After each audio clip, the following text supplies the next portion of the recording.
In this video, you can see the start of a workout for my mom. This is actually our warm-up that we're doing for the workout.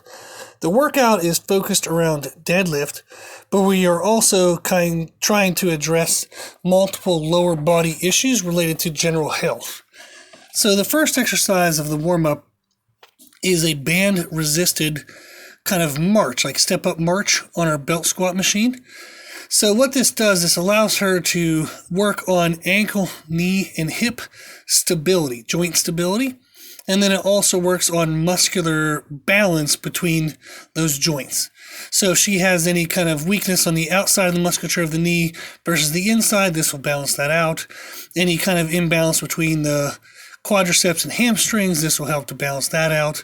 And this also helps fight like osteoporosis, helps thicken connective tissues.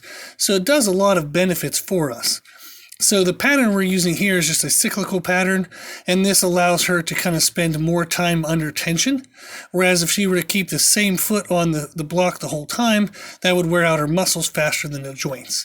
So the cyclical pattern is good for a blending of all of the goals.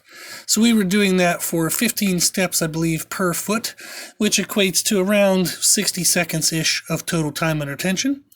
So now she's doing a plate squat, and this helps her get to a wide stance, which helps target the inner hip area. So kind of the small glute muscles, the glute min, the piriformis, stuff like that. That's an area that she has had weakness in the past.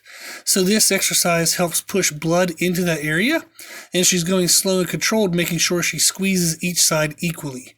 So this is, again, kind of restorative type behavior.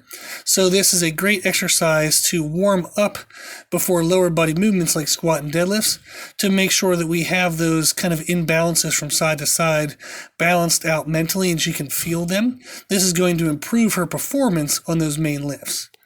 Then what she's going to move into is a single leg glute bridge.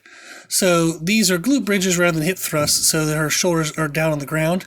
And you can see on this, she's not able to get really high because we do have weakness in the glutes compared to her thighs. So we are trying to make sure her glute muscles are stronger so they can share the efforts along with the thighs whenever doing lower body movements like squats and deadlifts. So this is, again, the whole warm-up and movement prep is focused around getting her not only muscularly prepared for the workout, but allowing us to address known issues related to physical, technical, or kind of mental issues, weaknesses.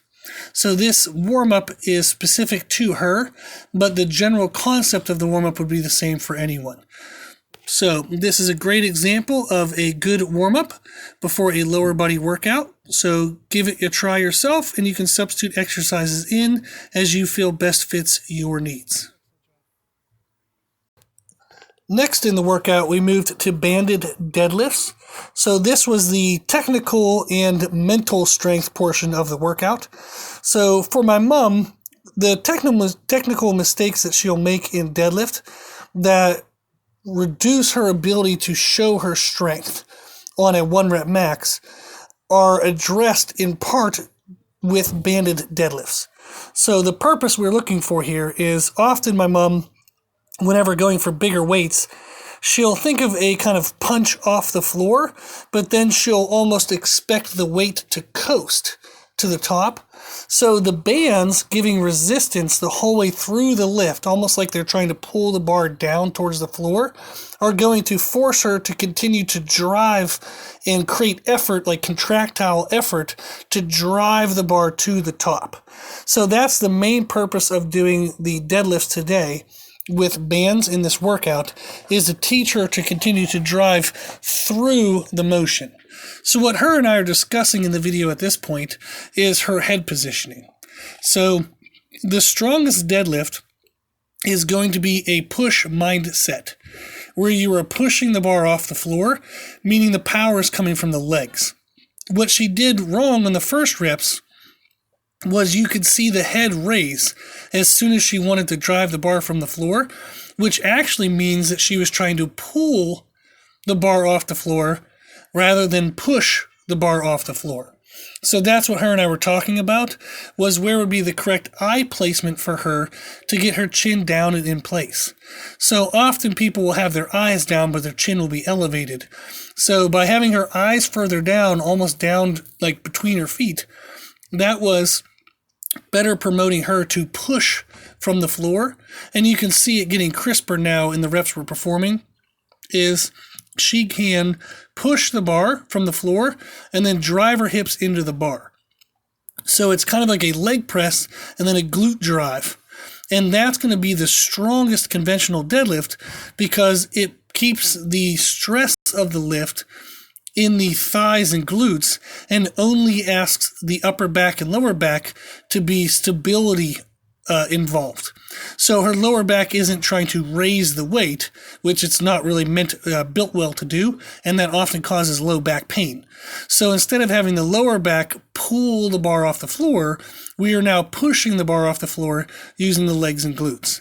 So this was our technical and mental strength portion of the workout. And next we'll see what we go into to work on her physical development of strength.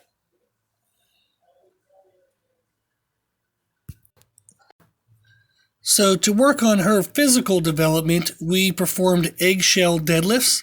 So you'll see we're practicing the exact same setup. We're still practicing the leg press glute drive mechanism in terms of technical form. And you can see I'm guiding her in terms of trying to promote which joints to move in what positions. So this is the longer duration time under tension type sets that'll help build physical development of the muscles, and it helps reinforce that pathway. So the banded deadlifts weren't able to develop physical strength because the time under tension was too short, too quick, too explosive. So they were very good for technical strength and mental strength, but we still needed an element for physical strength development. That's what we're doing the eggshell deadlifts for. So this is enough weight to challenge her in the position and technique that we're looking for with the exercise. You can see that this is specific to exactly what we're trying to mimic in our deadlift. So this would count as like an accessory movement for her deadlift. And you can tell that it's a high quality movement specific to what she needs. So this was a great thing to move in once we had our technique and mindset in place. And here you can see how we ended the workout was with walking lunges. And she's actually doing a walking lunge ladder. So we're doing body weight, then 15-pound dumbbells, then 25-pound dumbbells, then back to 15, and then back to body weight, and all that is done with little to no rest in between. So the idea of this is it helps her kind of address many other issues that we haven't addressed yet in the workout. So in her warm-up, it was enough activity, and it was challenging enough in terms of time under tension and pacing that it had an aerobic challenge to it. So that is allowing us to get kind of cardio benefits. So heart health and blood pressure control, chewing up things in the bloodstream that we want to make sure we get rid of excess of, like cholesterol and whatnot. So we do have aerobic elements involved in her warm-up, but this is also helping kind of add to that aerobic stress by adding this type of finisher to the workout. Also, this allows us to work on unilateral imbalances. So my mom does have offset hips, and this is just kind of like genetics type thing. She's had them her whole life. So we have to make sure that as she continues to get stronger in her squats and deadlifts, which require even pull through the kind of glute muscles, that we're making sure that we keep those muscles strong and progressively improving to make sure we avoid injury. So doing unilateral exercises such as walking lunges allows us to address that issue as well. And then also this addresses work capacity. So you can see that this is actually kind of miserable for her. So it ends up being, I think, like 5 minutes long of lunges. So anybody who wants to lunge for 5 minutes will tell you right away that that's a lot of work. And this improves our overall ability to do work within a workout. So the entire workout you're seeing in these videos lasted an hour. So we are trying to ensure that we keep her physically fit, athletic enough that instead of just doing standing still, heavy singles, triples, sets of fives maybe with just deadlift, squat, and bench, we would lose athleticism, we would lose aerobic health, we'd lose muscular endurance capabilities. So she would lose a lot of other factors of general fitness and health. So making sure we do finishers like this that have these aerobic elements, the muscle burn elements, unilateral elements. So all of this helps ensure that we keep her athleticism high and make sure that she doesn't become kind of a static athlete. So the overall workout structure we performed was a movement preparation warm-up focused on getting blood flow into the joints and muscles related to the workout of the day. It also helped us address individual kind of like weaknesses in either technique related to the lift of the day or physical strength related to the lift of the day.